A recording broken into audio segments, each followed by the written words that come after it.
There's only one real superpower left on this planet, the United States of America, and the secret behind its throne is not just power, it's an empire of war. It's not the kind of empire you read about in history books. No colonies, no flags planted on conquered soil. Yet today, American troops, jets, drones, and missiles sit on the doorstep of almost every continent. Outside its borders, the US controls over 750 officially recognized military bases. From the deserts of the Middle East to the jungles of South America, from the icy Arctic to the African coast, there is nowhere on Earth where the American military cannot reach within hours. This did not happen overnight. It began in the chaos of World War II, when the world was on fire. Britain was cornered by Nazi Germany. On September 2nd, 1940, a quiet deal was signed between Franklin D. Roosevelt and Winston Churchill. Destroyers for bases. America would hand over dozens of warships to Britain. In exchange, Britain would give the US the right to build military bases on its territories, rent-free for 99 years. This was no mere agreement. It was a blueprint for global power. From Jamaica to Trinidad, from the Bahamas to Newfoundland, American bases started rising. By 1945, at the end of World War II, the US was building 112 new military installations every month. European empires built colonies, America built bases, and those bases became the pillars of an invisible empire, one that still stands. But an empire of bases alone does not make a superpower. It needs fuel, enormous, relentless fuel. That fuel is money. In 2023 alone, the US defense budget hit $916 billion, more than the next 10 countries combined. One nation accounting for over 40% of the entire world's military spending. This staggering machine is fed by something Dwight Eisenhower once warned the world about: the military-industrial complex. Think of it as an iron triangle. The Pentagon buys weapons, Congress approves the budgets, defense contractors build the arsenal. Each corner feeds the other. The defense industry funds political campaigns on both sides of the aisle. In return, politicians push for bigger budgets. Bigger budgets mean more weapons. More weapons demand more wars, or at least more tension, somewhere, anywhere, to justify their existence. Before we move forward, we need your support to grow this channel. Please do like, share, and don't forget to subscribe. During the 2016 election cycle, Lockheed Martin, the maker of the F-35 fighter jet, gave $1.2 million to Democrats and $1.9 million to Republicans, hedging both bets. It doesn't matter who wins. The war machine must run. By the 1970s, the US realized something powerful. It didn't even need to put American boots everywhere. Its weapons could go instead. Where American soldiers can't stand, American weapons can still fly. This became known as the Nixon Doctrine. And so began the mass export of arms, to allies, to fragile regimes, to nations at war with themselves. Today, over 160 countries buy American weapons. It does not matter if they are democracies or dictatorships. The only condition: don't threaten American interests. From fighter jets to precision bombs, from missiles to drones, the United States has turned war itself into an export product. Just as some countries sell oil or rare earth metals, America sells the tools of war, and with it, influence. The bases are not just airstrips or warehouses. Many are called Little Americas.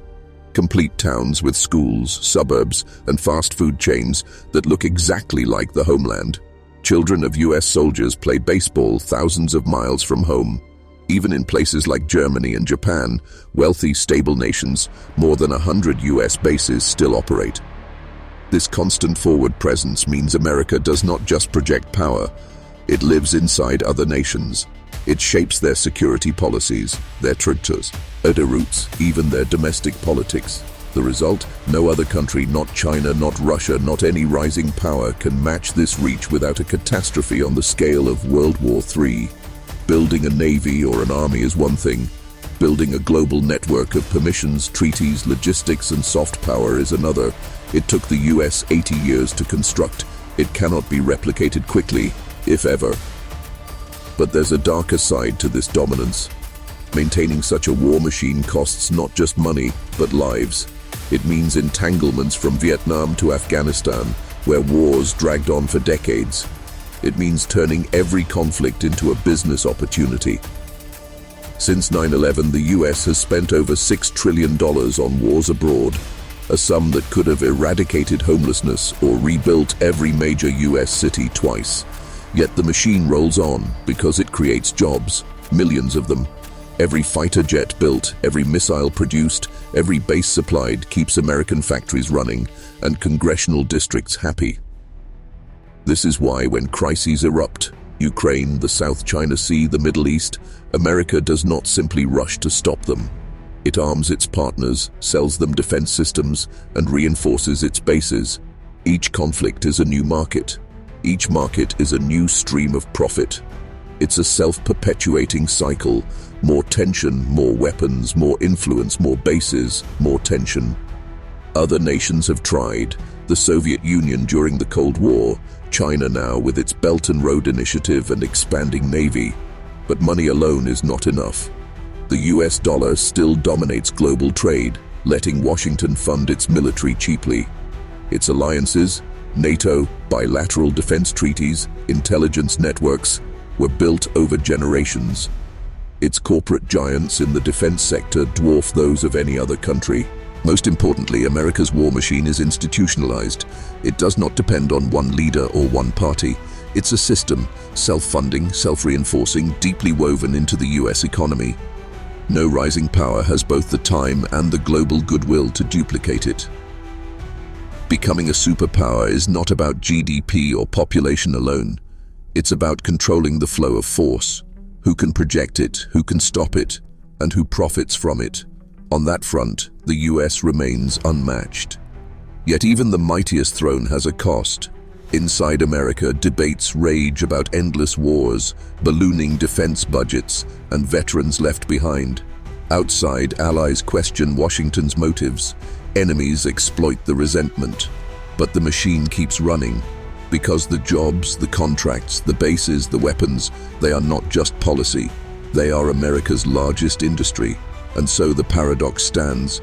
The only nation that can stop the American war machine is America itself, and it has no incentive to do so. Every superpower in history built its throne on something: gold, colonies, oil. The United States built its throne on war. Until another nation can match not just its weapons but its web of bases, allies and industries, the US will remain what it is today, the world's one true superpower. But remember, even empires of war are mortal, and every war machine eventually turns on itself. Please do like, share and subscribe to this channel.